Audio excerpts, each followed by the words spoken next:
Médula ósea del Instituto Nacional de Pediatría.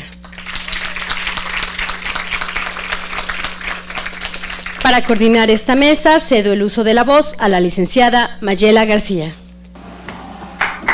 Muchas gracias. Muchas gracias. Bienvenidas y bienvenidos a esta segunda mesa de nuestro foro. Me complace mucho tener la integración de esta mesa con mis compañeros acá que tienen toda la experiencia, toda la capacidad para compartir con nosotros el día de hoy y continuar en el diálogo para la construcción del derecho a la protección de la salud para las niñas y niños con inmunodeficiencias primarias. Y en primer término voy a dar el uso de la voz a la doctora Sara Espinosa Padilla, quien nos va a comentar algunos elementos muy importantes acerca de las inmunodeficiencias primarias para que podamos continuar digamos, fortaleciendo el conocimiento acerca de las inmunodeficiencias, de estas enfermedades que muchos de ustedes conocen por vida propia, pero que vamos a conocer ahora desde el aspecto de vista médico. No sé si ya tienen preparadas las presentaciones. Entonces nos bajaremos. Sí, para que entonces baje la pantalla. Nos hacemos un lado, ¿no? Nos hacemos a un ladito. Sí, ¿verdad? Doctora, 20 minutos para tu presentación.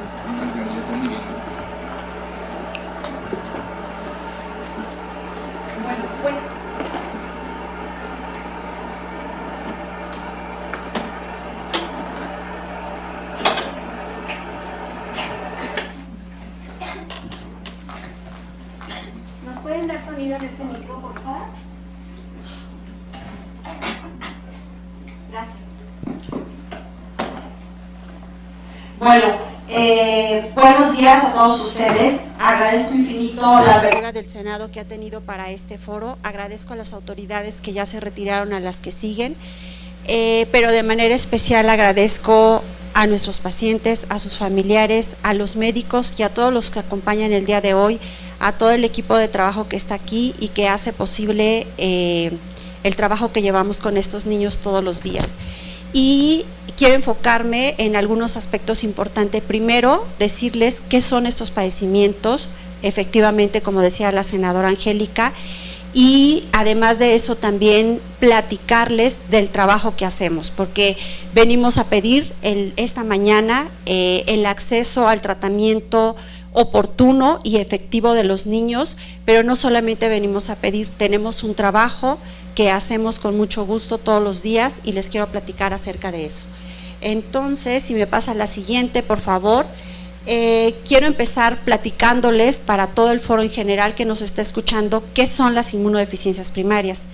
Y las inmunodeficiencias primarias, como han escuchado esta mañana, son padecimientos del sistema inmunológico, en donde alguna parte del sistema inmune no funcionan bien, son de origen genético todas, se heredan la mayoría de ellas, aunque algunas pueden ser espontáneas por algún problema durante la formación del individuo, y hoy en día tenemos 300 diferentes formas de inmunodeficiencias primarias. ¿Me pasa la que sigue? Entonces, si hablamos que son enfermedades del sistema inmunológico, me pasa la que sigue, pues el sistema inmunológico lo que hace todos los días en todos nosotros es reconocer lo que es propio de lo que es extraño y por lo tanto nos defiende de microorganismos. Me pasa la que sigue. ¿Cómo nos defiende el sistema inmunológico de microorganismos? Pues ya han escuchado, me pasa la que sigue esta mañana, que los niños han referido pues precisamente que se enfrentan a padecer infecciones de repetición. Y tenemos 4 elementos más importantes que nos defienden. Tenemos un elemento del complemento, que son como minas, si me van pasando por favor. Tenemos otro apartado del sistema inmunológico, si me pasa la que sigue por favor, que son todo lo que los niños estuvieron hablando el día de hoy, que son los anticuerpos, son como misiles que se lanzan contra los microorganismos y que los pueden eliminar. Por eso la importancia del tratamiento de estos pacientes, como hemos escuchado toda la mañana, y a través de la cual necesitamos que los niños, que una vez que se diagnostiquen, reciban el tratamiento de por vida. Los fagocitos son como nuestros soldados y finalmente los linfocitos T, me pasa la que sigue, son como los generales que van a coordinar a todo este equipo militar que va a hacer posible que nos defendamos de microorganismos. Me pasa la que sigue. Y entonces este sistema inmunológico pues son como nuestros superhéroes que todos los días nos ayudan a estar eliminando microorganismos. Y nuestros niños, una vez que reciben la gamma-globulina, les estamos transmitiendo estos superhéroes que ellos no fabrican para que todos los días hagan posible el enfrentamiento contra los microorganismos y tengan una vida con la mejor calidad posible y, como ustedes vieron a algunos de ellos, pues con una vida que puede incorporarse todos los días en la sociedad. ¿Me pasa la que sigue? Estos niños entonces, sus manifestaciones más importantes van a ser los procesos infecciosos, infecciones en cualquier parte de la economía, pero sobre todo en las vías respiratorias. Tienen infecciones del oído, neumonías, como en el caso de Claudia, que ya nos refería su niño, neumonías de repetición, tos crónica, fiebre, abscesos, y todos estos procesos pues los estamos viendo todos los días en nuestros pacientes. ¿Me pasa la que sigue? ¿A quién le dan estas inmunodeficiencias y por qué le pueden dar las inmunodeficiencias primarias? ¿Me pasa la que sigue? Bueno, ya dijimos que hay algún problemita en los genes del sistema inmunológico, en los genes que hacen a toda esta militancia que ustedes vieron, a los genes que fabrican los soldados, las balas, el armamento. ¿Me pasa la que sigue? ¿Y qué es un gen? ¿Me pasa la que sigue? Bueno, pues los genes son algunas secuencias que tenemos en nuestro DNA y esas secuencias están constituidas como por letras. Cuando todos tenemos letras que deben de seguir un orden. Cuando hay un fallo o un cambio de una letra, decimos que tenemos cambios o mutaciones. Y entonces imagínense que nosotros necesitamos una secuencia de letras para hacer una palabra. Si alguna de esas letras yo la cambio, la palabra ya no va a ser igual. Y entonces ese gen ya no va a ser igual.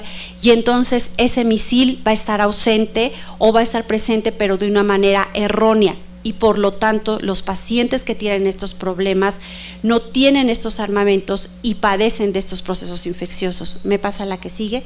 Se pueden heredar, me pasa la que sigue porque están en los genes, pero algo muy importante, las inmunodeficiencias primarias no se contagian. Están en los genes, pero alguno de esos pacientes no nos puede transmitir la enfermedad. ¿Me pasa la que sigue? ¿Qué tan frecuentes son? Bueno, pues esta mañana hemos escuchado las estadísticas de todos y efectivamente, de acuerdo a las estadísticas y a los datos mundiales que tenemos, estas pueden ser las cifras, pueden ser aún todavía más. Existe un subregistro hoy en día porque no se conoce totalmente, ni siquiera en el área médica, en ocasiones cómo detectar estos padecimientos. El tratamiento, me pasa la que sigue, es un tratamiento en los problemas de anticuerpos, me pasa la que sigue, de por vida, y el tratamiento es, como le estuvieron diciendo, a través de la gamma-globulina intravenosa. Me pasa la que sigue. ¿Qué tipos hay? Entonces ya sabemos qué son, quién la puede contraer, ¿cuáles son los tipos que puede haber? Me pasa la que sigue, pues de acuerdo al esquema que presentamos, de todos estos tipos y otros puede haber inmunodeficiencias primarias. Esta es una gráfica de un trabajo que está a punto de publicarse, que es el esfuerzo de toda la red de inmunólogos de la nación, en donde, si ustedes pueden ver en el pastel, más de la mitad de las inmunodeficiencias primarias corresponden a problemas de anticuerpos. Entonces, el instituir el tratamiento, dejar el tratamiento de gamma globulina en el país, pues es sumamente importante, ya que más de la mitad de los niños con inmunodeficiencias primarias tienen defectos de anticuerpos. Me pasa la que sigue. ¿Y qué pasa? ¿Qué pasa en nuestro país con estas inmunodeficiencias primarias? Me pasa la que sigue. Pues desde 1970, con la creación del Instituto Nacional de Pediatría, las inmunodeficiencias primarias empezaron a tratarse y a detectarse por el servicio de inmunología. Me pasa la que sigue. De hecho, este paciente que veían ahí es uno de los pacientes diagnosticados en aquel momento en el Instituto Nacional de Pediatría. Hoy en día gracias al trabajo de muchas personas y al trabajo de directivos en el Instituto Nacional de Pediatría, hemos podido crear un modelo de intervención estratégico para el tratamiento integral y el estudio de las inmunodeficiencias primarias en nuestro país, en colaboración con investigación. ¿Me pasas la que sigue?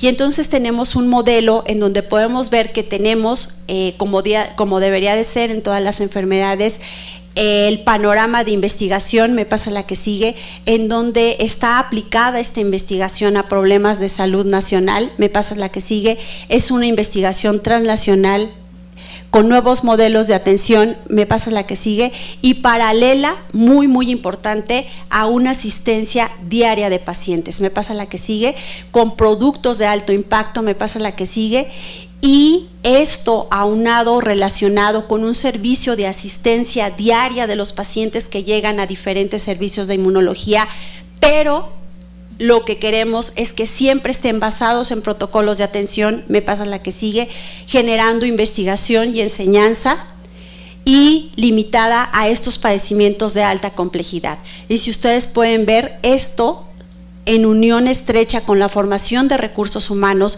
para crear médicos de alta especialidad, si me pasas la que sigue, con un alto compromiso en el país por ver y con liderazgo, como ya escucharon, por ejemplo, esta mañana de la doctora Tamara, me pasas la que sigue, y con asistencia siempre en investigación y teniendo esta triada en equilibrio, que es investigación, asistencia y recursos humanos. Me pasas la que sigue. Y hemos trabajado desde hace 15 años, además, en unión estrecha con la Fundación Mexicana para Niños y Niñas para Inmunodeficiencias Primarias. ¿Me pasa la que sigue? Entre las líneas de estratégicas que tenemos en este modelo, entonces, iniciamos con una capacitación de médicos de primer contacto en la República Mexicana. Hoy en día tenemos una cobertura del 72% porque tenemos 23 de 32 estados de la República Mexicana en donde se ha ido a dar capacitación para saber cómo diagnosticar a estos pacientes. Me pasa la que sigue. En diferentes cursos, talleres, me pasa la que sigue, a través de médicos de la red. Ajá. Una vez que estamos haciendo esta capacitación, podemos crear un registro, y desde el 2009 hemos tenido un registro con el Grupo Latinoamericano de Inmunodeficiencias Primarias. Actualmente existen 5,606 pacientes registrados hasta abril del 2016. México tiene ahorita 29 centros que reportan y registran estos padecimientos. Me pasa la que sigue, y si ustedes pueden ver en la gráfica, México ocupa el tercer lugar en reportar actualmente inmunodeficiencias primarias dentro de Latinoamérica. Únicamente arriba de nosotros está Argentina y Brasil, pero hoy en día ocupamos el tercer nivel en poder estar registrando estos padecimientos a nivel internacional. ¿Me pasa la que sigue? Tenemos una línea estratégica de enseñanza-aprendizaje en donde participamos con médicos de la especialidad de inmunología y alergia de diferentes instituciones, obviamente con el Instituto Nacional de Pediatría, pero también médicos que de hecho están hoy y que los estoy viendo aquí, que me da mucho gusto. Tenemos rotaciones a la unidad de investigación en inmunodeficiencias del General, del IMSS, del ISSSTE, del Federico Gómez, y entonces de esta manera podemos tener un conocimiento amplio sobre estos padecimientos. Además, desarrollamos un curso de alta especialidad en donde los médicos que hacen pediatría y la subespecialidad de alergia, después hacen un curso de 1 o 2 años de alta especialidad únicamente en inmunodeficiencias. Hoy llevamos 12 alumnos y tenemos aquí en el foro a la 13ª alumna que está tomando el curso de alta especialidad, y tenemos además estudiantes de maestría y doctorado que entonces son formación de investigadores básicos en este padecimiento. ¿Me pasa la que sigue? Me pasa la que sigue, la anterior. A raíz, es que no salió completa, pero a raíz de esta colaboración y de tener a todos los alumnos, tenemos hoy en día una cobertura casi nacional de inmunólogos, en donde en los principales estados de la República tenemos o egresados del Instituto Nacional de Pediatría o rotantes que fueron a la unidad de investigación en el Instituto Nacional de Pediatría y que hoy en día son las personas claves que nos ayudan a identificar a estos pacientes. Pero aún hay muchas regiones en donde nos falta llevar un inmunólogo para que detecte a estos pacientes y para que pueda diagnosticarlos antes de que algunos de los niños que vimos aquí en la mañana tuviera tantas complicaciones. ¿Me pasa la que sigue? Derivado también de esta enseñanza tenemos a 2 médicos que están actualmente en Inglaterra especializándose en terapia génica, que ya les platicarán adelante. Que es un sueño también que tenemos y que realizaremos en breve tiempo. Me pasa la que sigue. Y obviamente nuestra línea primaria dentro de la unidad de investigación en inmunodeficiencias, en donde trabajamos a través de protocolos. Estos protocolos tenemos líneas de investigación sobre todo con inmunodeficiencias humorales, combinadas graves, combinadas que no son graves, de fagocitosis.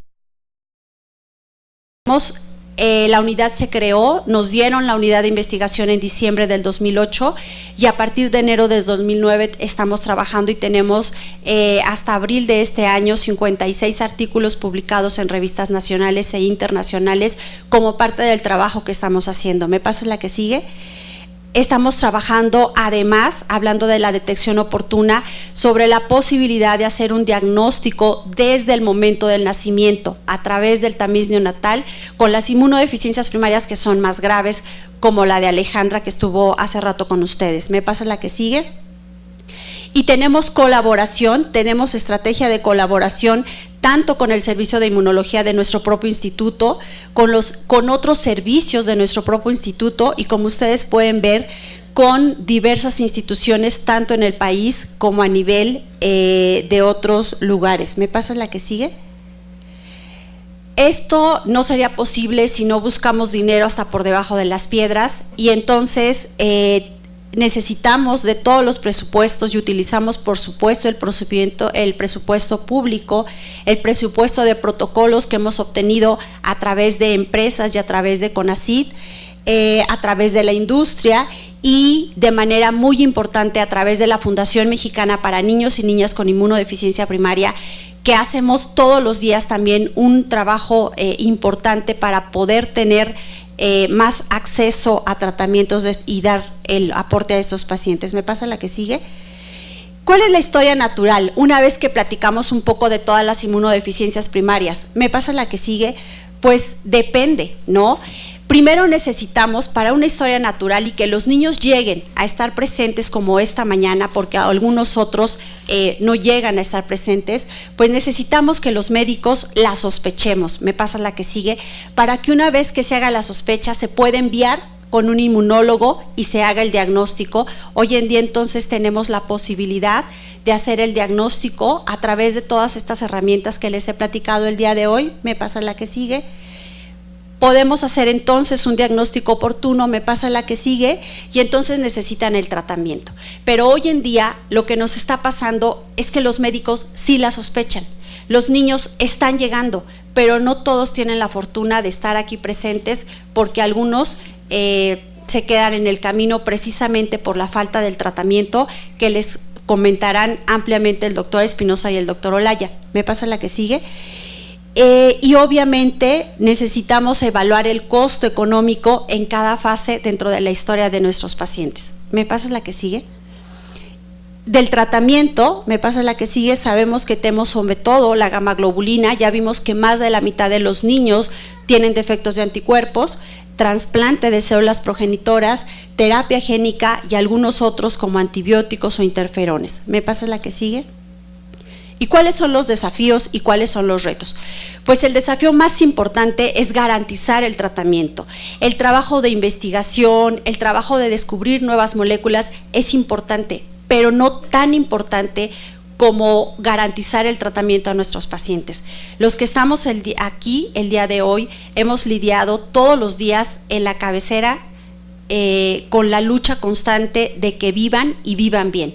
Entonces nuestro desafío más importante es el tratamiento, pero para eso necesitamos articular y coordinar a todo el país, articular y coordinar a los diferentes estados de gobierno, a los diferentes actores de la gestión pública y del gobierno que han estado aquí el día de hoy, y en un plazo de temporalidad, porque no puede ser dentro de mucho tiempo, para construir una ciudadanía con compromiso social e informada. ¿Me pasa la que sigue?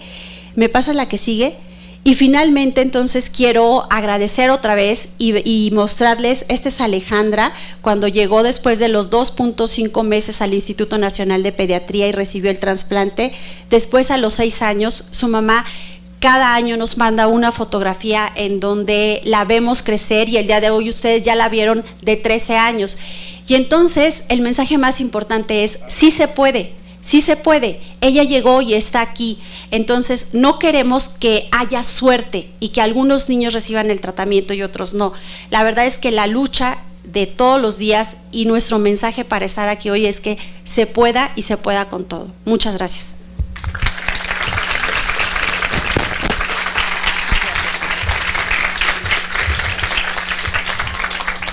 Muchas gracias, doctora Sara Espinosa, jefa de la Unidad de Investigación y Diagnóstico del Instituto Nacional de Pediatría e integrante del Consejo Directivo de FUMENI. Muchísimas gracias.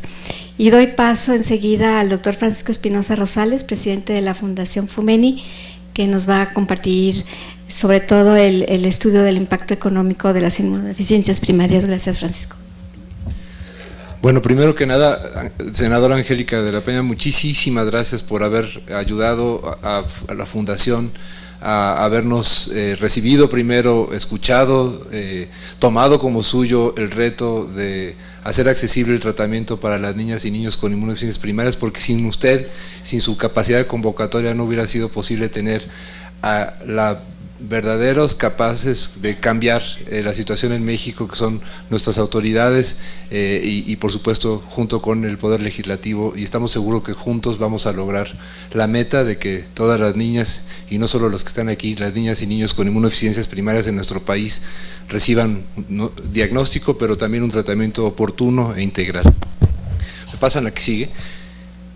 Ya les hemos dicho hasta el cansancio que son enfermedades genéticas, así es que me pasa la que sigue, que son más de 250, tenemos incluso más de 300, ya pasamos el número de 300 de genes causantes de inmunodeficiencias primarias, y como ya veíamos también, más o menos la mitad, y lo hemos estado repitiendo, requieren para tener en su vida normal y ser mexicanos capaces de comprometerse con el país y tener una vida plena e integral, de inmunoglobulina, para restituir las defensas que ellos no producen. Sin embargo, otro más o menos 30% de los pacientes con inmunodeficiencias requieren de trasplante de células progenitoras hematopoyéticas, y muchos de nuestros pacientes pasan por un verdadero calvario, y aquí estoy viendo alguna de esas familias que ha pasado por temporadas muy difíciles para poder lograr ese reto. ¿Me pasan la que sigue? En el caso de las inmunodeficiencias de anticuerpos, el reto es lograr que nuestros pacientes dejen de enfermarse, y cada paciente requiere un tratamiento diferente. Algunos requieren dosis menores, otros mayores, y esto es importante porque muchas veces en nuestras instituciones de salud se nos pone una dosis máxima del medicamento, y nosotros lo solucionamos a veces dándoselos más frecuente, pero la dosis es una dosis que encontramos y que es una dosis biológica, y entonces una de las cosas más importantes que pretendemos conseguir en los siguientes años es lograr que esto se vuelva flexible al grado de encontrar la dosis que cada paciente requiere para estar libre de infecciones, que es nuestra primera meta. La inmunoglobulina, además, como ya escucharon hoy en el día, se puede administrar de forma intravenosa o subcutánea. La que sigue, por favor. Y esto es importante porque cuando se pone intravenosa, ustedes pueden ver ahí, tenemos fluctuaciones importantes en los niveles de inmunoglobulina, se ve del lado rojo. Y entonces esto hace que los pacientes, cuando ya están en la tercera semana antes de su siguiente dosis, ya andan todos cansados, ya sienten la necesidad. Claudia creo que lo puede platicar padrísimo de cómo ya me tocan mis espinacas, dice Claudia, cuando siente que ya está en la última fase, que se le está acabando el efecto de la inmunoglobulina. Y en cambio, cuando las pasamos y se los cambiamos a la vía subcutánea, los pacientes, como ustedes pueden ver en la parte azul, tienen un nivel constante, mucho más constante. Y eso hace que todos los pacientes estén sintiéndose bien todo el tiempo, y no unos días muy bien y al final de la época mal. Pero no solo eso, me pasa la que sí, la otra, bueno, antes de pasar a la inmunoglobulina subcutánea intravenosa, algo importante que hemos estado repitiendo también es que estos pacientes la requieren de por vida. Y nuestra petición, una vez más al Seguro Popular, es que esto no se puede invertir en un mexicano, que el sistema de salud invierte miles y miles de pesos hasta los 5 años y luego dejarlo vulnerable y sin atención a partir de los 6 años, porque aunque logramos en muchas ocasiones mandarlos al Instituto Nacional de Pediatría, conseguirles seguridad social o cobertura por el ISSSTE o por alguna otra de los sistemas de salud que tienen cobertura de por vida, muchos de estos chiquitos y sus familias son tan vulnerables, tan pobres, que no pueden viajar y no pueden, entonces se quedan sin tratamiento y tarde o temprano fallecen. Entonces esta es uno de nuestros retos más importantes, que no se puede acabar la cobertura a cumplir 6 años y cumplir con una meta internacional de supervivencia de los mexicanos. Tenemos que, una vez que los identificamos, que hicimos el trabajo de diagnosticarlos, asegurar que lleguen a una vida plena que los lleve a ser adultos plenos con una buena calidad de vida. La que sigue, por favor. Con la parte de la inmunoglobulina, también la otra petición, y ya el Consejo de Salubridad General, como han estado escuchando, también lo aprobó desde el año pasado, es que le permite a estos pacientes, además de tener niveles mucho más continuos, les da una gran independencia. Los pacientes no tienen que ir al médico y perder un día de escuela una vez al mes, no tienen que faltar al trabajo como Claudia una vez al mes, y sentirse los enfermos de la escuela o del salón, los que siempre fallan cada 3 semanas y que de una forma u otra acaban siendo también estigmatizados y afectando su calidad de vida. Los niños que se le ponen la inmunoglobulina subcutánea pueden ponérsela en casa, les da una gran independencia, nos mandan al demonio a los médicos y se sienten súper felices de no vernos. La verdad es que me da mucho gusto ver que oí a los niños que quieren bastante a sus médicos, pero la realidad es que a ningún niño le gusta estar yendo al médico una y otra vez. Entonces la gamma globulina subcutánea es una necesidad imperante para todos los servicios de salud, llámese Seguro Social, ISSSTE, Seguro Popular, las grandes instituciones descentralizadas, etcétera, porque esto genera mucho mejor calidad de vida. Y además, por ejemplo, hay muchos pacientes que después encontrar una vena se vuelve un calvario para los médicos y para los mismos pacientes que les picamos 5, 6, 7, 8 veces para lograr encontrar una vena, y esto nos evita la necesidad de tener una vena permeable. Pero lo más importante es la calidad de vida y la independencia de los servicios de salud. ¿La que sigue? ¿La que sigue?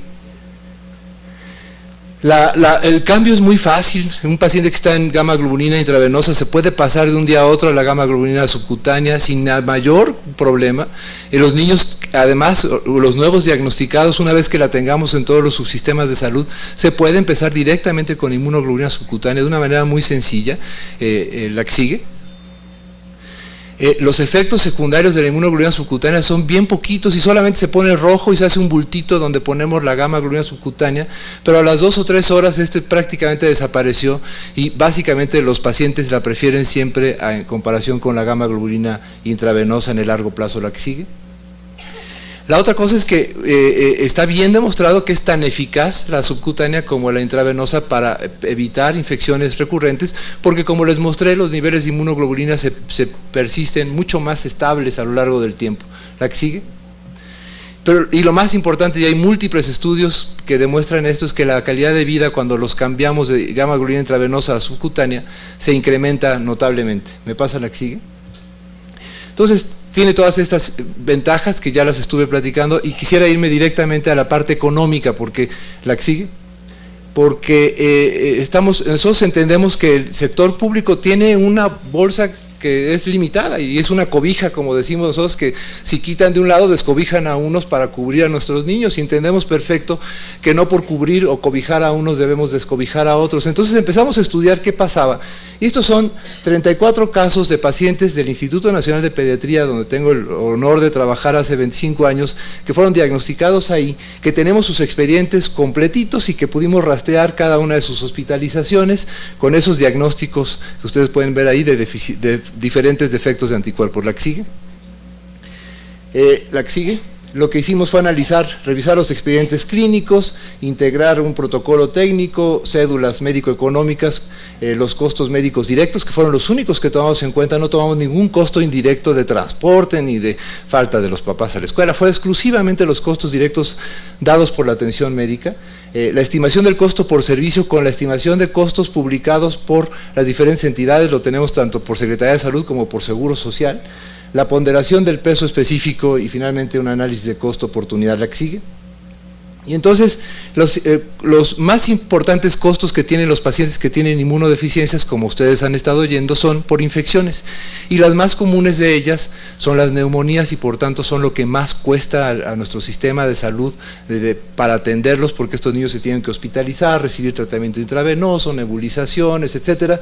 En segundo lugar son las otitis medias, que estas, aunque se tratan de forma externa, también requieren tratamiento con antibióticos y un tratamiento prolongado. La infección respiratoria agudas, sinusitis y gastroenteritis son las más frecuentes de todas ellas. La que sigue, por favor.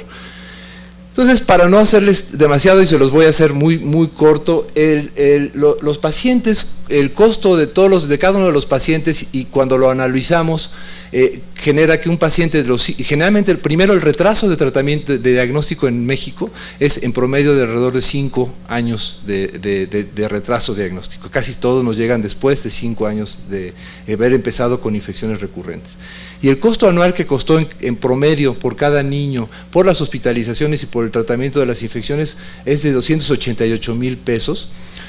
Y en cambio estos mismos pacientes, porque son los mismos pacientes, le cuestan al Instituto Nacional de Pediatría en promedio anualmente 208,000 pesos. Es decir, el sistema de salud se ahorra por lo menos 80,000 pesos al año en estos pacientes cuando se tratan en forma adecuada, recibiendo su tratamiento con inmunoglobulina, pero lo más importante, estos pacientes con una muy adecuada calidad de vida y sin desarrollar las secuelas que desafortunadamente muchos de nuestros pacientitos, ustedes están viendo, desarrollan y que les afectan su calidad de vida y les impiden tener una vida completamente plena y normal.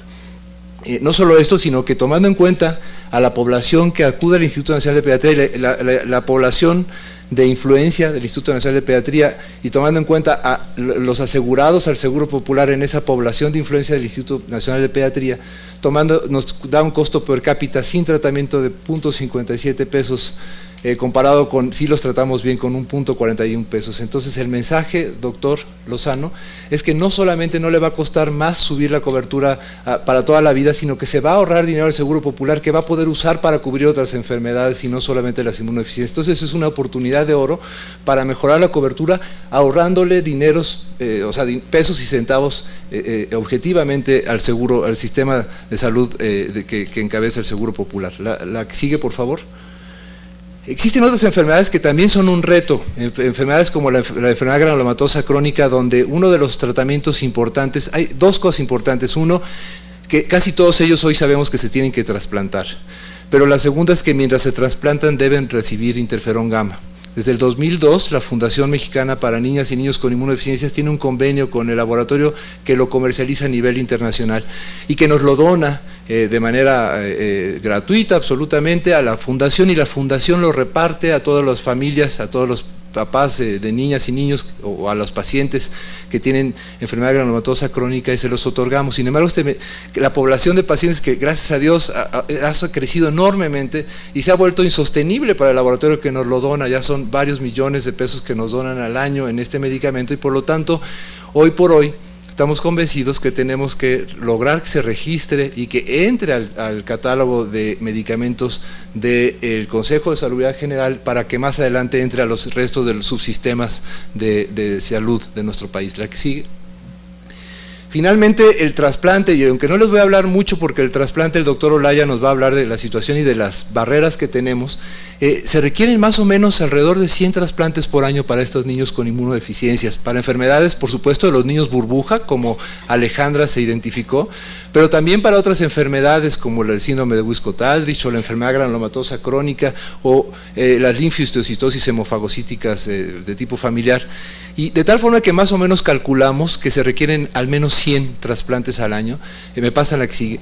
Y solamente se hacen alrededor de 20 por año en el país. En el Instituto Nacional de Pediatría ha tomado liderazgo en este campo para los niños con inmunodeficiencias primarias, gracias al entusiasmo y la generación de recursos humanos de súper alta calidad del doctor Olaya, que ahorita nos lo va a platicar, pero desafortunadamente en el Seguro Social se hacen trasplantes, que ya nos decía el doctor Arreola, pero no se hacen trasplantes casi para niños con inmunodeficiencias. Se hacen 3 o 4 por año en el sistema del Seguro Social, que es el que atiende a la mitad de la población mexicana, comparado con los que hacemos en el Instituto Nacional de Pediatría. Se hacen estas son las instituciones donde se hacen, y ustedes pueden ver que se hacen solamente 2 de cada, me pasan la siguiente por favor, se hacen solamente 2 de cada 10 trasplantes de células progenitoras. ¿La que sigue?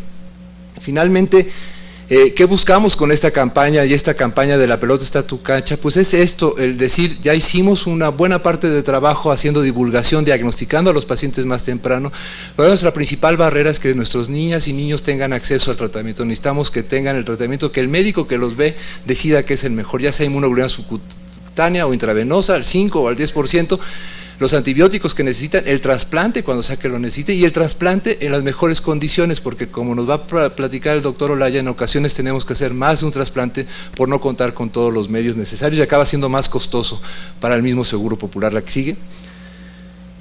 Finalmente terminar con nuestra siguiente meta, que es la terapia génica. La terapia génica es un tratamiento de vanguardia que se está volviendo el estándar de oro para muchas enfermedades donde no encontramos un donador rápido, y es tratar a la célula madre totipotencial que tiene un defecto genético, infectándola con un virus que lleva el gen corregido. Esto, como magia, restituye la función del gen en la célula madre del propio niño, haciendo un autotrasplante y evitando que tengamos que esperar meses y meses para encontrar un donador. Esta terapia génica, la que sigue por favor, es una realidad en muchas enfermedades de inmunodeficiencias primarias, pero en los niños con inmunodeficiencias primarias, más o menos el 60-70% que requieren trasplante lo podrían tener de un día para otro, porque las enfermedades que más frecuentemente lo requieren, ya la terapia génica es una realidad. Pero también además se podría usar para muchas otras enfermedades de origen neoplásico, es decir, para cáncer, especialmente para muchas formas de enfermedades de la sangre como hemofilias, algunas otras formas de enfermedades genéticas, neurodegenerativas, metabólicas, etcétera. La que sigue. Ya se empieza a comercializar inclusive a nivel mundial, ya en Europa existe la primera licencia comercial, la que sigue, y la Fundación Mexicana para Niñas y Niños con Inmunodeficiencias ya tenemos convenios con los principales centros que producen los vectores virales, ya tenemos los planos de nuestra unidad de terapia génica. La que sigue por favor, ya tenemos a 2 alumnos, como nos decía Sara Espinosa, haciendo la maestría en terapia celular y génica, que llegan a finales de este año para ayudarnos a acabar de hacer toda la planeación y la estrategia. La que sigue. Y nada más necesitamos una vez más de su apoyo, especialmente del Seguro Popular, porque creemos que es una inversión que va a rendir, son solamente 60 millones de pesos que se requieren para la infraestructura, la que sigue, pero que van a... ¿Por qué creemos que es útil? Porque vamos a tardar muchos años para lograr tener un registro suficientemente amplio de donadores en México para que encontremos rápido donadores idénticos de nuestros pacientes. Estamos teniendo un resultado no óptimo, existe un registro muy limitado de donadores, el Seguro Popular no cubre el costo de importar células progenitoras de otros países y de eliminar células activas en trasplantes haploidénticos, y sabemos que el trasplante rápido aumenta las posibilidades de supervivencia de nuestros niños para que se curen como Alejandra, hasta el 90% de los casos. Pero no solo eso, sino que en esta visión de integrar los servicios médicos y la infraestructura para poder dar servicio, estamos convencidos que una sola unidad de terapia génica podría dar servicio a todos los subsistemas de salud. Entonces sería una gran inversión que permitiría dar el beneficio a todos los pacientes de todos los sistemas de salud del país. La que sigue, esta es la última, muchas gracias por su atención.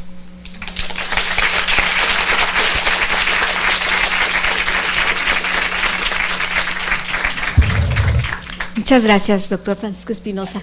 Le doy la palabra ahora al doctor Alberto Olaya para que nos hable del tema de los trasplantes. Como mencioné anteriormente, él dirige la unidad de trasplantes de células progenitoras hematopoyéticas en el Instituto Nacional de Pediatría, y les anuncio que al terminar la mesa, después del doctor Lozano, vamos a tener un momento para intercambios, comentarios y algunas participaciones.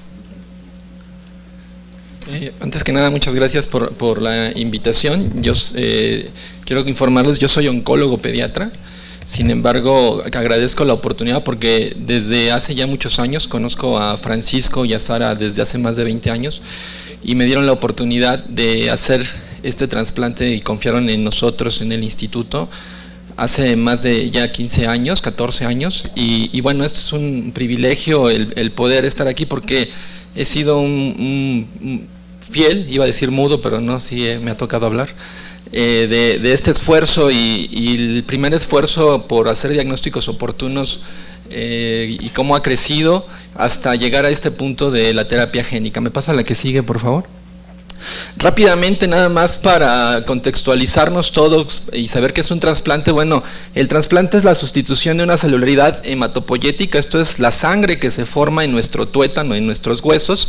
La podemos sustituir cuando esta es deficiente, y esta puede ser deficiente por diferentes causas. Puede ser una causa neoplásica, o sea, cáncer, que es lo que más vemos, leucemias, como ya se mencionó, pero sin embargo también dentro de, en estas sangres subsisten o coexisten varios subsistemas que tienen que ver con la coagulación y que tienen que ver con el sistema inmunológico. Entonces también podemos sustituir a estas células no solamente cuando están enfermas, sino también cuando están ausentes o son disfuncionales, por otras que son normales y que habitualmente proceden de un donante sano y que es compatible. La que sigue, por favor.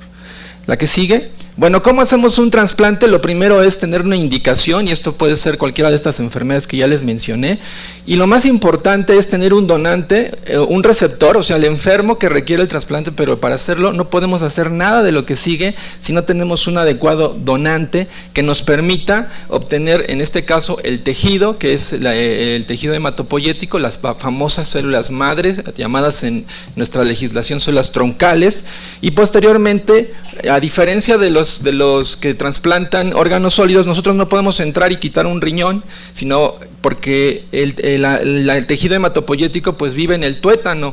Entonces lo que hacemos es destruir el tuétano enfermo, como aplicando quimioterapia, radioterapia o algunas terapias biológicas. A eso le llamamos acondicionamiento. Lo que sigue.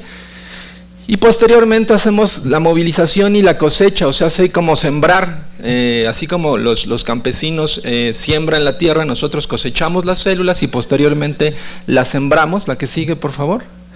Y estas células las podemos obtener de diferentes fuentes, ya sea de la sangre periférica, de la sangre del cordón umbilical o de la propia médula ósea del donador sano. Y la que sigue. Y finalmente, a través de un catéter que llega a un vaso grueso que está en nuestro organismo, circula por la sangre y las células regresan a su lugar de origen, que es la médula ósea, que es el tuétano, y ahí comienzan a regenerar y a reconstituir nuevamente este sistema hematopoyético, donde está incluido este nuevo sistema inmunológico que de tanto se ha hablado. La que sigue, por favor.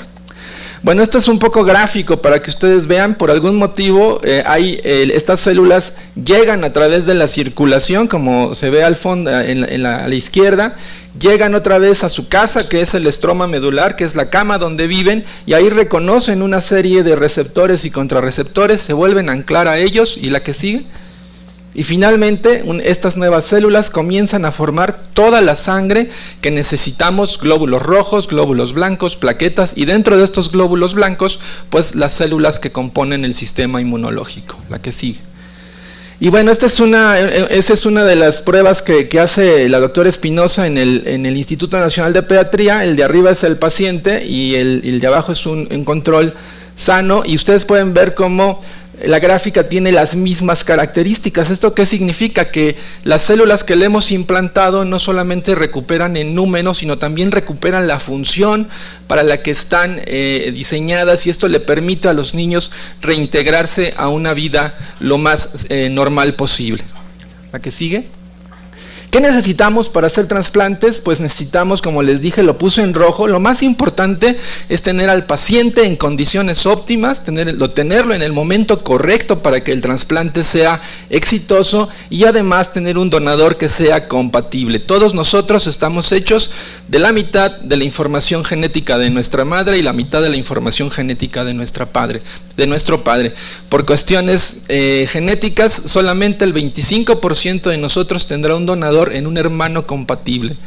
Y además pues necesitamos tener una infraestructura y los insumos necesarios, necesitamos retener los recursos humanos y evidentemente tecnología. Y si bien hay medicamentos que van bajando de precio, también hay medicamentos que van surgiendo y van incrementando los costos, o hay nuevas tecnologías y nuevas estrategias que tenemos que implementar para obtener buenos y mejores resultados. La que sigue, por favor.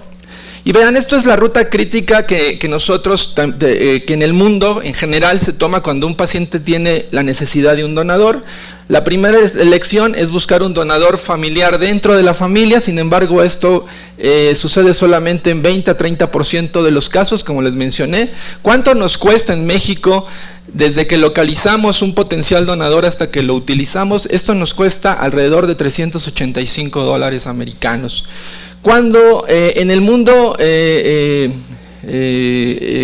en Estados Unidos y en Europa, ellos su segunda elección es buscar un donador no relacionado en los famosos bancos de donadores, en donde la principal población es caucásica por obvias razones, la población las minorías étnicas donde se encuentran los hispanos, nosotros los mexicanos, solamente representamos al 10 y 20%. Cuando nosotros necesitamos traer células del extranjero, el costo de la obtención de las células desde que iniciamos el proceso de búsqueda hasta que infundimos estas células, solo las semillas que vamos a infundir, es de alrededor de $45,000. Y cuando no tenemos un donante, esto en México sucede sobre y alrededor del 70%. Quiero mencionarles que hay instituciones en el sector salud que solamente ofrecen la primera alternativa de trasplante, la de donador relacionado, y que cuando el paciente no tiene un donador dentro de su familia, aunque tenga la enfermedad, automáticamente se le desecha o se le niega la posibilidad de poder acceder a un trasplante. La que sigue. Y bueno, ¿qué es lo que hacemos nosotros en México? La falta de estos donadores no relacionados y de estos bancos que ya se mencionó, nos obligan o nos han obligado a desarrollar una estrategia y brincarnos el paso intermedio e irnos al tercer paso para hacer una segunda elección, y entonces utilizamos lo que nosotros llamamos donadores alternativos. Los donadores alternativos son la sangre de cordón umbilical o el trasplante haploidéntico. Rápidamente les diré que cualquier cosa que nos separe de la izquierda, o sea, del modelo inicial, que es la primera, y nos vaya alejando de evidentemente repercutirá en los resultados. Conforme nos vamos separando de este modelo ideal, los resultados van decayendo y no son los óptimos, y la supervivencia, que es lo que nosotros buscamos con una adecuada calidad de vida, se ve mermada, y desafortunadamente pues tenemos que brincarnos el paso 2, que es casi y tiene los mismos beneficios que el paso 1. ¿La que sigue? La que sigue. Bueno, entonces nosotros en México, ¿qué tenemos? La estrategia para este 70%, que es la mayor parte de nuestra población, de bancos de sangre de cordón. En México hay 4, el Banco del Centro Nacional de la Transfusión Sanguínea, el Centro Médico Nacional La Raza tiene un banco, el Hospital Universitario de Monterrey y Donormo, que es un banco de la institución privada, de una fundación como esta, que da un servicio público. Lo curioso es que los 4 son independientes y no funcionan en red. O sea, cuando yo busco un banco a nivel internacional, con una sola búsqueda, yo englobo a todo el mundo y no importa dónde esté la unidad, si está en Bélgica, si está en Chile, si está en Japón o si está aquí mismo en México, la base de datos me arroja esa información. Apenas estamos iniciando la colaboración entre nuestros 4 centros más grandes, 4 centros, para que cuando yo haga una búsqueda en un solo banco, ellos mismos se encarguen de ver si en el reservorio de otro banco existe una unidad potencial, porque no se trata de que el Banco de la Raza nada más surta al Seguro Social, que el del Centro Nacional nada más surta a la Secretaría de Salud y así. Entonces lo que estamos haciendo es formar una red de colaboración que está en fase incipiente. Y bueno, lo que hemos sustituido y hemos utilizado es el programa de trasplante haploidéntico con depresión con ciclofosfamida o con depresión con inmunomagnetoselección, que es una forma muy compleja de separar los linfocitos T, las células que se encargan de la enfermedad de injerto contra huésped, que es la complicación más grave del trasplante y que en ocasiones es tan grave o más grave que la enfermedad de base. Por eso es que se le conoce a esta complicación así, propiamente como otra enfermedad. En ocasiones le quitamos una enfermedad al paciente y se la sustituimos por una enfermedad que en ocasiones puede ser menos grave, pero que en formas desarrolladas, estadios avanzados, es tan grave o más grave que la misma enfermedad por la cual la trasplantamos. La que sigue, por favor, me voy a ir más rápido. Bueno, en esta publicación que hicimos en el Bone Marrow Transplantation en el 2011, todos estos autores que somos, involucra autores tanto del Seguro Social, del ISSSTE, del sector salud en diferentes estados de la República, hicimos un análisis y los costos del trasplante de células hematopoyéticas en nuestro país puede variar tanto desde los $150,000 hasta, desde los $15,000 hasta los $100,000. Y esto va a depender básicamente de todo esto que les mencioné, la disponibilidad del donador y los resultados y las complicaciones que se presenten, y cuánto nos vayamos separando de ese modelo inicial que les mencioné. Les voy a presentar algo que es interesante, que son los resultados que evaluamos estos mismos centros, y recientemente nos juntamos para evaluar cuántos pacientes y qué pacientes hemos trasplantado en México. Nos reunimos más de 11 centros, 2005 al 2013, y fíjense, es muy poco, en 11 centros solamente 47 trasplantes. Ya se mencionó esto, básicamente la experiencia más sustancial es la del instituto. La mayor parte de los centros que colaboraron ofrecían 1 o 2 o 3 o 4 pacientes, porque infortunadamente en la mayor parte de los centros que hacen trasplante se hacen para enfermedades hematológicas u oncológicas, pero no para otro tipo de enfermedades que no sean cáncer o que no afecten, finalmente los glóbulos blancos también son sangre, pero que no sean inmunodeficiencias. Entonces, 34 pacientes se trasplantaron con sangre de cordón umbilical, por obvias razones. 70% no tienen donador, y en nuestro país la sangre de cordón umbilical es el primer acceso que tenemos para una fuente de un paciente que no tiene donador. 4 fueron donadores relacionados y 9 fueron de donador de sangre periférica. Y la que sigue, aquí rápidamente están los centros que participamos en este estudio. Como ven, hay centros tanto del sector de la Secretaría de Salud, como del ISSSTE, como del Seguro Social, e inclusive un centro privado. La que sigue. Y bueno, estos son parte de los resultados. Quiero la sobrevida global, que es la gráfica que está hasta arriba, de este grupo de pacientes estudiados fue de alrededor del 70%. Podría parecer satisfactoria, pero en países desarrollados, con más desarrollo en este tipo de enfermedades, la supervivencia está por arriba del 90%. Y vean aquí lo interesante, en la última, en la que está más abajo, en aquellos pacientes que tenían un donador familiar dentro de su familia, o que tuvimos acceso a un donador no relacionado, la supervivencia fue muy cercana a este 90%, mientras que los que fueron trasplantados con sangre de cordón, es la línea verde que se ve abajo, la supervivencia cayó alrededor del 50%. Entonces, el no tener un donador adecuado impacta directamente en la posibilidad de que los pacientes se puedan beneficiar de este tipo de tratamiento. La que sigue. La que sigue. Vean, esta es la productividad de nuestro centro en el Instituto Nacional de Pediatría desde el 2002 al 2015, y ustedes pueden ver cómo hemos, en los últimos años, como lo mencionó el doctor Espinosa, hemos incrementado de manera muy importante la atención de este grupo de niños, de tal manera que hoy ocupa la segunda causa de trasplantes en el instituto, y tenemos la fortuna de tener a la doctora Nideida Ramírez, que es una inmunóloga formada en el instituto, que se formó en trasplante en Canadá, como parte de nuestra unidad, y específicamente con su expertise volcada a este grupo de pacientes. La que sigue. Y vean, de las características, yo creo que es muy importante siempre que el tener información, y que esta información sea propia, y no estar tomando decisiones sobre las informaciones realizadas en otros centros. Y vean cómo las características pretrasplante que más impactan en nuestro grupo es el tiempo de referencia, media de 270 días, en un rango que va de 1 hasta 1900 días. Esto es, una vez que el paciente fue diagnosticado, cuánto tiempo tardó en llegar al centro de trasplante. ¿Por qué es importante? Porque este es un factor predictivo para el beneficio del trasplante. Cuando trasplantamos a los niños de manera oportuna y temprana, esto repercute en un buen resultado. Tiempo de espera, este es otro que nos pega mucho, la media es de 280 días, con un rango que va de 112 a 304 días. El promedio global a nivel mundial debería ser para este grupo de pacientes de no más de 90 días una vez que llega al centro de trasplante.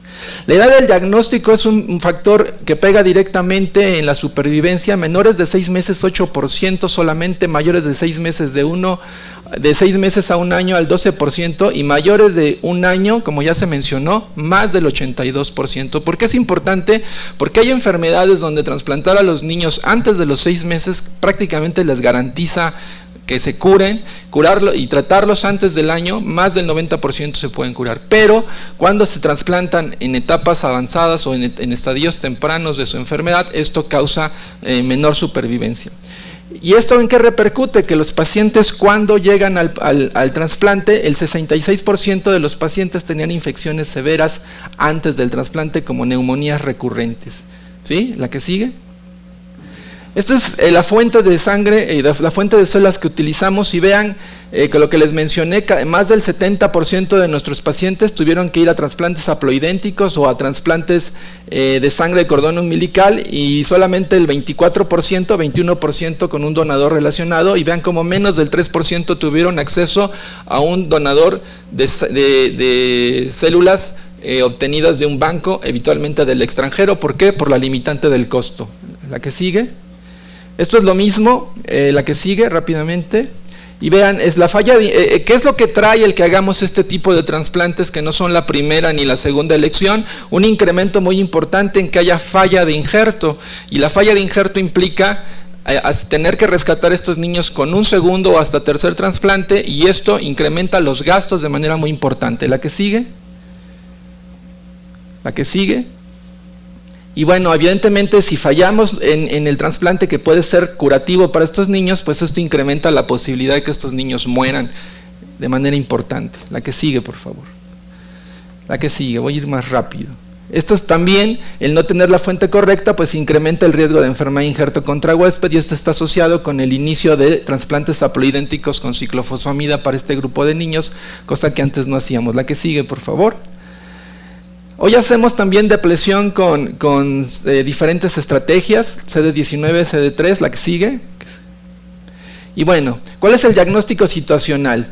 Tenemos todavía, aunque hemos mejorado en el diagnóstico, aún la referencia sigue siendo tardía, el tiempo de espera para el trasplante es muy prolongado, y tenemos una falta de donadores HLA idénticos o no emparentados, una alta frecuencia en el uso de donadores alternativos de más del 70% con sangre de cordón umbilical y haploidénticos, lo que incrementa el riesgo de falla de injerto y el aumento de la mortalidad relacionada al trasplante.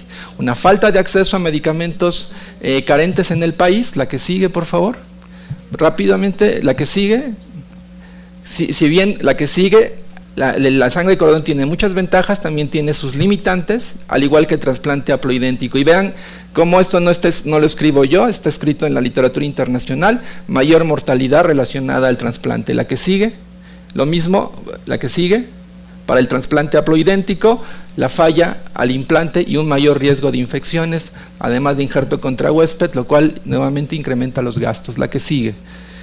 ¿Qué necesitamos? Cuando también además tenemos retardo en el diagnóstico oportuno, uno de los impactos más importantes es el aumento de las infecciones graves. Si nosotros diagnosticamos oportuno, disminuimos las infecciones graves como tuberculosis, citomegalovirus, virus de Epstein-Barr y neumonías por bacterias gram negativas y Clostridium. Menor afección orgánica previa al trasplante, mejores resultados. La que sigue, ya vamos a terminar.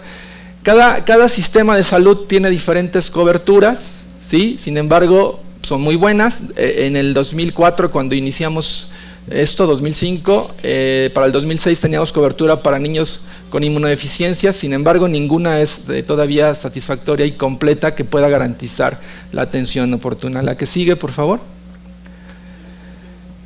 No tenemos, ¿cuáles son las limitantes de los programas? No tenemos un registro nacional de donadores no emparentados y esto es algo que nos impacta mucho. O sea, países como Brasil, como Costa Rica, como Chile, como Argentina tienen ya donadores. El que tenemos en México, Brasil en 4 años reunió más de 60,000 donadores no relacionados. Esto es un registro. No hay que tener la sangre, no hay que tener nada conservado, es un registro. Nada más yo voy, me registro y el día que mi sangre hace match, hace concordancia con un potencial enfermo, podemos obtener esa sangre. Sin embargo, en México no hemos podido avanzar de 15,000 donadores.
afiliados, ya sea que yo esté en el IMSS, en el ISSSTE o en el Seguro Popular a través de la Secretaría de Salud, pues el afiliado es el eje, somos los mexicanos y es lo que el artículo 4 de la Constitución protege.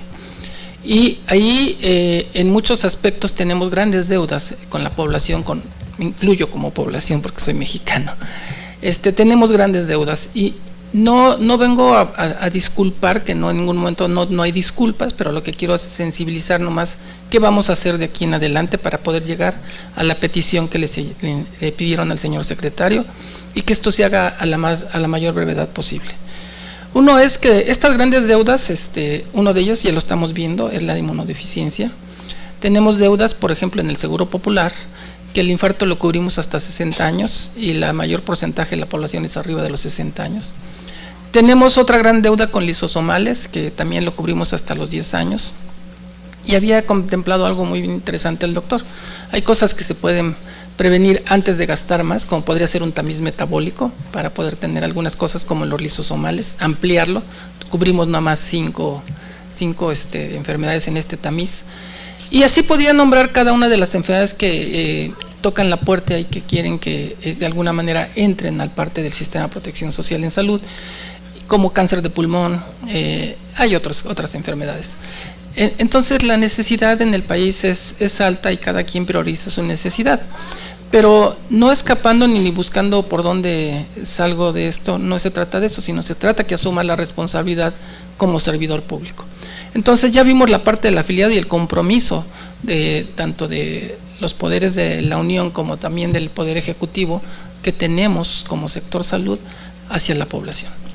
La otra parte que nos sensibilizaron muy bien, y es por lo que admiro cómo se fue llevando el taller, senadora, es la parte médica. Soy egresado del Instituto Nacional de Pediatría, así es que ahorita me siento muy ancho porque sé el esfuerzo que ha hecho el Instituto Nacional de Pediatría y bueno, es como los que salen del Seguro Social o de la UNAM o del ISSSTE o de la SAI o de la NAHUAC. Siempre nos sentimos orgullosos de donde venimos. Yo me siento muy orgulloso de mi escuela mater, siempre intentando impulsar, pero sobre todo la parte médica que ha hecho el sector salud, IMSS, ISSSTE y en este caso Secretaría de Salud a través del instituto, también del Hospital Infantil y otras. La parte médica avanzada, ustedes ven la calidad, el potencial que tienen nuestros médicos a nivel nacional, somos de primera línea. Entonces creo que ahí nos acaban de llevar a un recorrido de un diagnóstico perfecto de lo que necesita el país en inmunodeficiencias. Y esto lo digo que es muy importante porque pues ya por lo menos ese hueco que hay que seguir capacitando para que el diagnóstico se haga en forma más temprana, sí, pero ese hueco por lo menos el saber que tenemos los perfiles de lo mejor en el mundo, en todos los niveles de México, ya es un hueco que ya no hay que volver a cubrir, sino que ya está de alguna manera realizado. Y sí me voy a permitir que le demos a toda la parte médica, no solamente del Nacional de Pediatría, sino de todo el sector salud, un aplauso porque mucho de lo que están aquí es eso.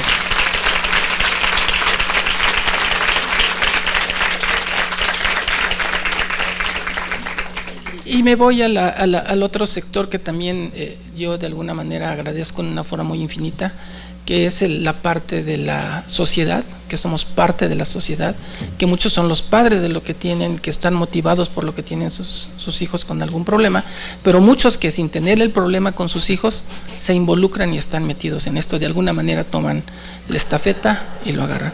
Este voluntariado silencioso, este voluntariado que está en las cosas, pareciera un discurso político, pero no, porque les voy a decir por qué no. Porque esto de venir y tocar la puerta al Senado, sensibilizar a la senadora, sensibilizar a los médicos y todo, eso es lo que necesita México, no nomás en el rubro de inmunodeficiencias, en cada una de las cosas que tenemos pendientes en el sector salud y en otros sectores. Pero bueno, me voy a dedicar al de inmunodeficiencias y creo que lo veo muy organizado, lo veo muy bien y tiene que seguir empujando todavía más fuerte. Yo creo que están empujando fuerte, pero necesitamos un plus todavía más fuerte de ustedes. Y lo digo, sí, lo digo un plus más fuerte porque esto es estar insistiendo hasta que las cosas se dan. De parte del área gubernamental, primero tocaré la parte de tanto ejecutiva como la parte de los legislativos. Pues sí, vamos a llegar a la parte que nos duele a todos, que es la parte financiera, que de alguna manera estamos viviendo en el país, pero que también tenemos que procurar. Yo me podría poner a llorar, es que nos recortaron en el sistema de salud, nos recortaron presupuesto. Bueno, sí nos lo recortaron, pero eso hay otras cosas de cómo podemos ser más eficientes en el gasto y superar esas acciones.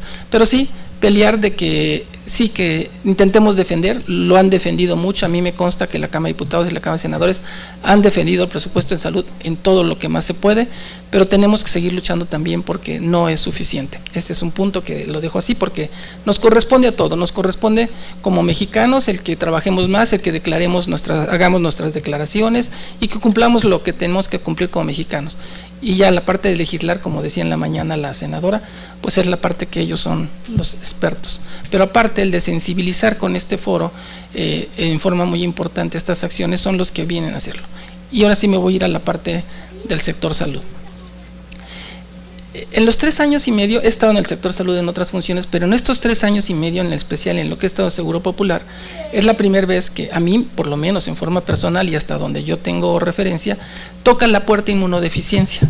Sí me ha tocado mucho cáncer de ovario, otros cánceres han estado tocando cuando ya entró el epitelial.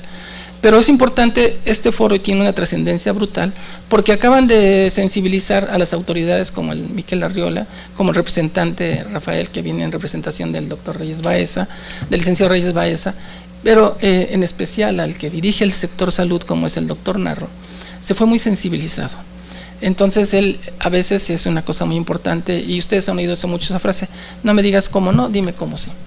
Yo quiero aquí llegar a varias etapas. Una de las etapas más importantes es que los vamos a tener que buscar a ustedes porque creo que esto puede tener en el sector una cosa que urge rápidamente es que los medicamentos estén y las inmunoglobulinas estén, y entiendo muy bien lo de la inmunoglobulina subcutánea, y esa es una primera etapa que tiene que hacerse rápidamente.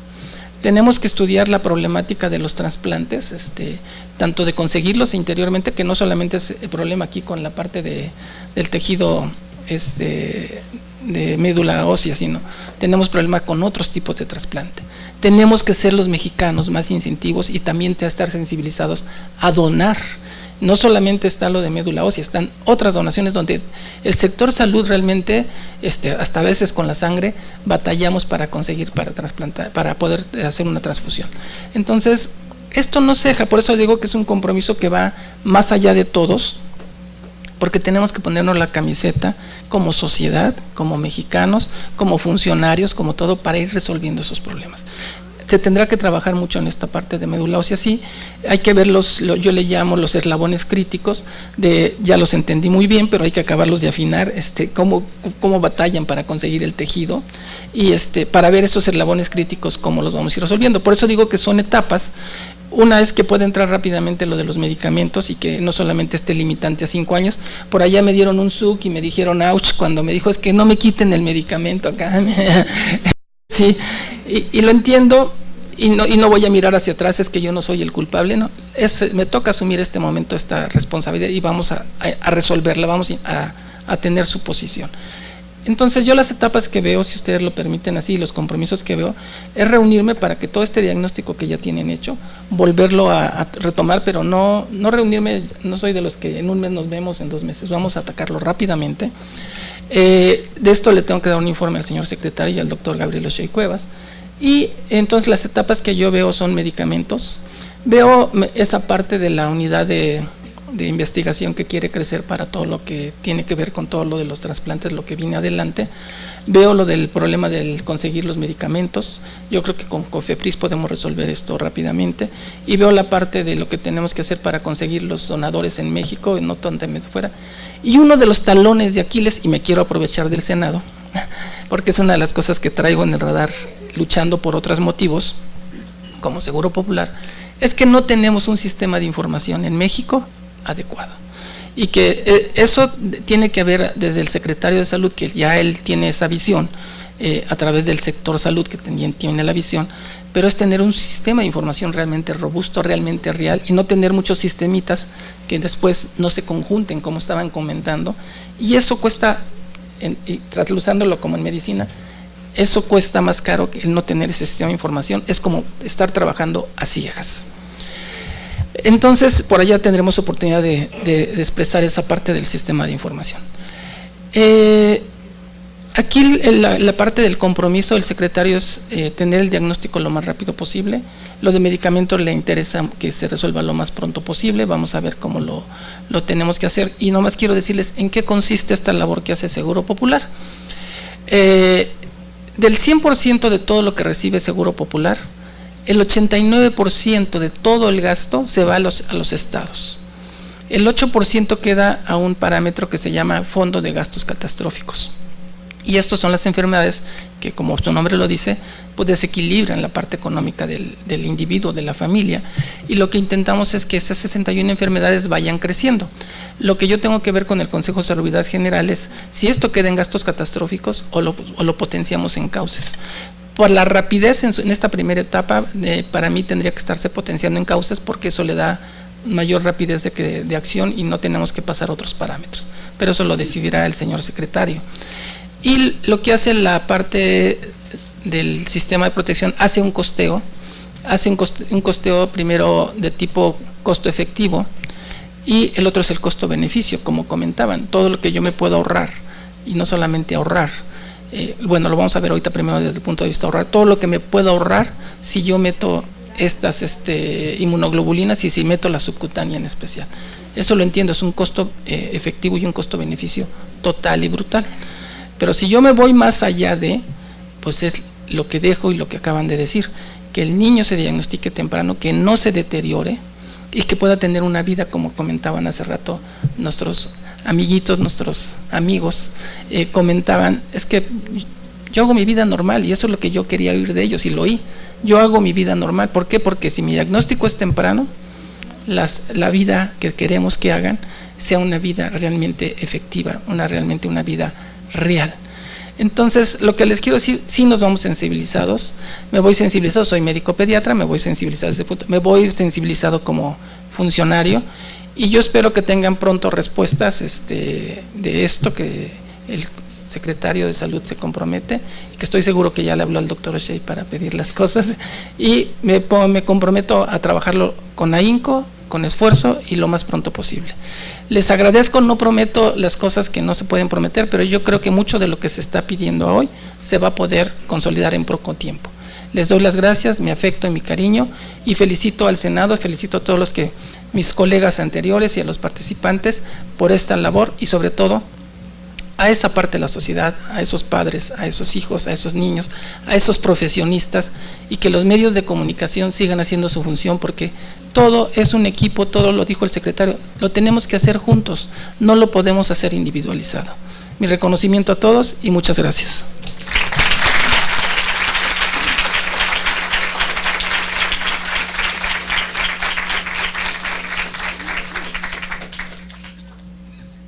Muchas gracias, doctor Lozano. Tomamos en cuenta todas tus consideraciones, desde luego que insistiremos con toda puntualidad a lo que nos ha solicitado.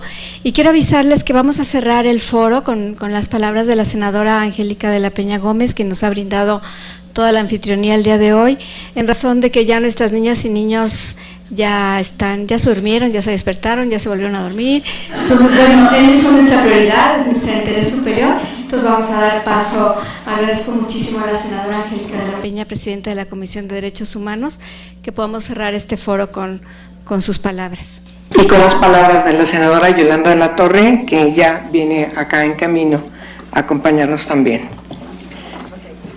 Bueno, pues ha sido un éxito lo que programamos y lo que buscábamos, creo que se ha logrado, la pertinencia de tener al señor secretario de Salud, al señor director del Instituto Mexicano del Seguro Social, a quien representa al director del Instituto del ISSSTE y por supuesto también al responsable del Seguro Popular, que con sus palabras nos deja claramente los pendientes que nosotros tenemos que seguir haciendo. Yo le agradezco mucho a la senadora Yolanda de la Torre que nos acompañe en esta clausura. Antes de yo decir las últimas palabras, quiero pasarle a ella el micrófono para que también nos dé un mensaje. Ha seguido, aun cuando tenía otros compromisos, ella ha seguido desde el inicio de este foro cada una de las intervenciones. Por favor, senadora, Muchas gracias. Muchas por gracias darte tu tiempo finalmente para acompañarnos y es todo tuyo el micrófono. Muchas gracias, senadora Angélica La Peña. Les saludo a todos los integrantes de este presidium, pero especialmente a ustedes que permiten que estas cosas pasen. Si no fuera por la sociedad civil organizada, por padres y madres que hacen una lucha todos los días cuando enfrentan un problema y las puertas se les cierran, porque los papás cuando enfrentamos estos temas de repente el mundo se nos cierra y no sabemos qué hacer. Y empezamos una gran lucha. Así es la sociedad civil organizada. Aquí hay organizaciones y representantes que saben lo que esto significa y el gran reto que es. Y esto es de las mayores cosas que hacen que instituciones como estas se muevan. Yo por eso quiero agradecer mucho, pero especialmente reconocer a la senadora Angélica de la Peña, porque no solo es una mujer preparada, que está muy metida y comprometida con tener una mejor legislación, es especialmente muy dedicada y muy sensible. Y yo creo que la mayoría de las y los senadores así son. Pero lo más importante es cuando ustedes nos ponen los temas enfrente y nosotros podemos tener la capacidad y la sensibilidad de entender lo que pasa. Y creo que normalmente así pasa. Por eso quiero reconocerte, senadora, porque este tema, y lo decía, aquí tenemos, esto se está transmitiendo en el canal del Congreso, y todos los senadores o en reuniones, o tenemos la televisión en la oficina siempre prendida, o en las propias reuniones, y he estado haciendo un seguimiento, y realmente reconocer que haya estado aquí el propio secretario de Salud, la autoridad de salud en nuestro país. Me parece que es un gran logro, senadora. Te quiero felicitar porque no es fácil, la agenda de ellos es muy pesada, pero es la capacidad que tenemos de diálogo, de consenso y de persuasión para poder haber sentado aquí al doctor Narro y especialmente también a Miquel Arreola del Instituto Mexicano del Seguro Social. Y darnos cuenta como especialmente el doctor Narro es una gente muy, muy sensible. Y el camino apenas empieza. Y aquí hoy se han tratado diferentes temas en lo que he estado, como dicen, un ojo al gato y otro al garabato, entre hacer seguimiento al foro y a esta reunión importante, los comentarios de expertos, la primera parte muy técnica, pero que no puede dejar de pasar, y que esto nos pone en evidencia la difícil situación que viven muchos niños y niñas en este país. 1 de cada 500 niños padece algún tipo de inmunodeficiencia primaria, pero lo más grave me parece es que no sabemos los padres, que pensamos, ay, es que el niño es enfermizo, y esto es algo muy común en el lenguaje de los papás y de las mamás. A todos nos ha pasado, ay, es que se me enferma cada rato, cualquier airecito o hasta porque no pasa el aire, se nos enferma. Y hay ocasiones, circunstancias que es mucho más que eso. Ningún niño debe enfermarse. Por eso tenemos que trabajar mucho, en primer lugar, en la prevención. Como aquí se ha dicho, como ha quedado muy claro, la prevención es la herramienta más valiosa que tenemos. Pero si no tenemos información, ¿cómo vamos a prevenir? Y me parece que en eso tenemos que hacer esfuerzos y desdoblar para que los padres y madres tengamos más herramientas de detectar y no estemos pensando, pues es que es enfermito, ay, le da gripita, los bronquios y se nos enferma permanentemente. A veces me parece que es mucho más grave y que los datos no son menores. Entonces, por eso quiero conmemorar y yo cerraría. Este es el primer paso. Hoy me parece que con esta convocatoria de la senadora Angélica de la Peña, como decimos en el argot popular, le puso el cascabel al gato, pero el camino apenas empieza. No se desesperen, es largo. El que el tema esté aquí discutiéndose en este foro del federalismo, en este foro que llega a la nación, que la gente lo dice, el Senado de la República es como etéreo, no es etéreo, es real, es vivo, representa a todas las entidades federativas, a todos los estados, y ahí es donde en cada municipio, en cada barrio, colonia, fraccionamiento, en cada entidad federativa, donde enfrentan el problema, donde no sabemos qué hacer la primera autoridad, la primera clínica de salud, el hospital general, y a nuestros hijos no logran detectar. Y con la falta de información de los padres, me parece que ese es el gran problema. Por eso ponerle el cascabel al gato hoy, como lo ha hecho la senadora Angélica de la Peña, significa empezar un largo camino, pero ya lo iniciamos. Primero es trabajar en la prevención y segundo es entrar a la otra etapa que aquí se ha platicado perfectamente y que lo han demandado, es encontrar la respuesta para la atención, no solo en el primer nivel para la detección, sino en el segundo nivel y tercer nivel, y la atención y medicamentos. Y que la parte del Seguro Popular pues es una demanda importante. No se desesperan, esto es un camino largo, pero ya lo iniciamos. Solamente decir, Angélica, senadora, como siempre, sensible, atenta, además es aguerrida, es entrona y es bien luchona. Y yo creo que eso distingue no solamente a Angélica, sino a varias senadoras, no, sin excluir varios varones que nos acompañan, pero yo creo, y nos acompañan bien, pero yo creo que algo tenemos las mujeres, y que es, y las senadoras son muy buenas, y que es que nosotras somos mamás, que si algo nos preocupa y nos ocupa a las mujeres, es las cosas que nos duelen adentro de la familia. Y cuando en una familia un niño o una persona está enfermo, altera toda la dinámica, altera nuestra vida. Por eso, pues muchas felicidades y reiterarle, estamos empezando, no se desesperen, hoy es un día importante. Este foro abre un día, guarden la fecha, porque este foro es un día que será el día que hace un parteaguas para poder avanzar en este tema que es tan importante. Muchas gracias. Te agradezco mucho, senadora, la oportunidad senadora, que me das de compartir. Muchas gracias, senadora. La senadora es, también le tengo que regresar los piropos, porque ha sido muy generosa conmigo, pero ella es muy combativa, muy trabajadora, muy preocupada de muchos temas y particularmente le reconozco su especial militancia por los derechos de niñas y niños, entre otras cualidades. Pero es verdad, hay una mayoría, casi podríamos decir que estamos integradas todas las senadoras de todos los grupos parlamentarios, que se nos caracteriza por ser bastante enjundiosas, y finalmente nos ponemos de acuerdo aun cuando tengamos diferencias entre partidos políticos, y en un tema como este definitivamente cualquier diferencia es secundaria, ni siquiera importante, ni siquiera por qué mencionarla frente a nuestra responsabilidad. Yo de aquí surjo, veo dos cuestiones muy rápidas ya para clausurar.